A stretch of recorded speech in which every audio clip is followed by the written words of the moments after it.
7వ వేతన కమిటీలో మాకు అన్యాయం జరిగింది. కనీసం 8వ వేతన సంఘాన్ని ఏర్పాటు చేసిండ్రు. 18 నెలల సమయాన్ని ఆ యొక్క సంఘానికి ఇచ్చారు. ఆ యొక్క సంఘం ఇప్పుడు దేశంలో ఉన్నటువంటి అన్ని యూనిట్స్ను సందర్శిస్తూ అందరి దగ్గర వాళ్ళకి సంబంధించినటువంటి అభిప్రాయాలు సేకరిస్తూ ఉన్నది. మొన్న నేషనల్ కౌన్సిల్ జీసీఎం జరిగింది. అందులో మా యొక్క నేతలు,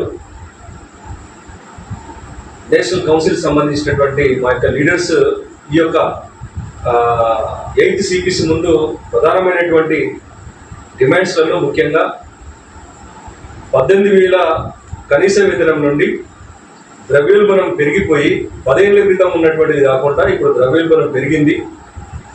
మాకప్పుడు 3.57 ఫ్యాక్టరీ ఇవ్వంటే 2.57కి ఇచ్చారు.